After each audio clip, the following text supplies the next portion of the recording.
April 2024, in the city of Milwaukee, a place known for its quiet neighborhoods and routine rhythms. 19-year-old Sade Robinson began what seemed like an ordinary day, a day that would later be reconstructed through data. Unlike cases of the past, this story would not rely solely on witnesses, but on a digital timeline recording her movements with chilling accuracy. It began, simply, with plans and communication, because Sade had arranged to meet someone for a first date. As she prepared to leave, her phone quietly documented everything, from location pings to movement patterns, creating a silent record. At first, her movements aligned with her plans, unaware that each step was recorded by the invisible network of systems that track modern life. As she traveled through the city, the data showed consistency, reinforcing the belief that everything was proceeding as expected.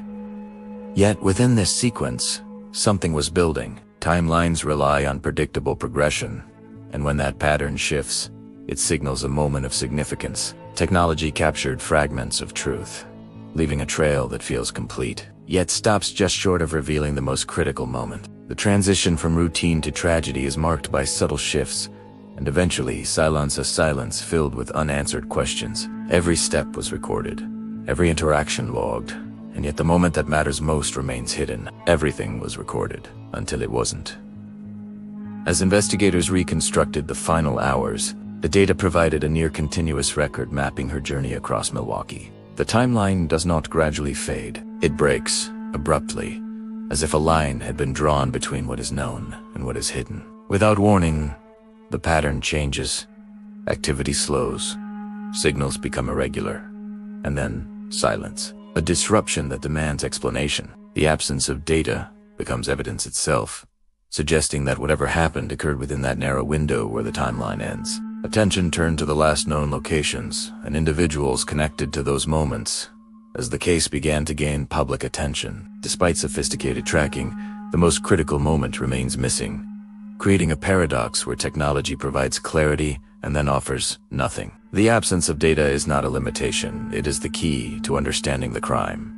Days after the disappearance of Sade Robinson, the investigation took a dramatic turn when authorities discovered a burned vehicle in Milwaukee. And that vehicle belonged to her, a discovery that shifted the entire trajectory of the case. What had initially been approached as a missing persons investigation now carried clear indicators of foul play. The condition of the car, deliberately set on fire, suggested not just abandonment, but intent and effort to destroy evidence and erase traces. This act of destruction stands in stark contrast to the precision of digital tracking. While data can preserve information, physical evidence can be manipulated, creating a conflict between what is recorded and what is recoverable. As investigators processed the scene, they began connecting this discovery to the digital timeline, aligning last known movements with the location of the vehicle, attempting to determine how and when it arrived there, and more importantly, what happened in the moments leading up to it.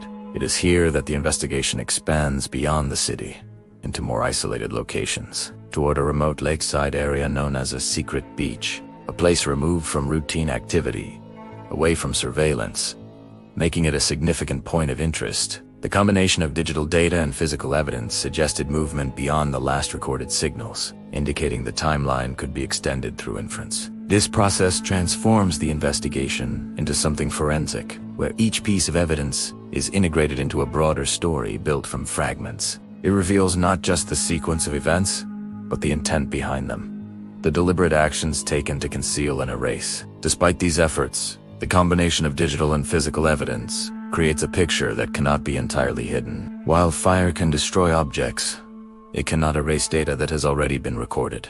Every attempt to eliminate evidence reinforces the conclusion that what happened was not accidental, but deliberate. The focus shifts toward understanding the motivations and actions that led to this outcome. The burned car and the remote location are not just clues, they are statements, indicators of intent within a timeline. As the reconstruction of the final hours reaches its conclusion, what remains is a timeline that offers clarity up to a point, then leaves a void. Despite advancements in digital forensics, there are limits to what technology can reveal, and it's there the most important questions reside. The absence of data does not mean the absence of events.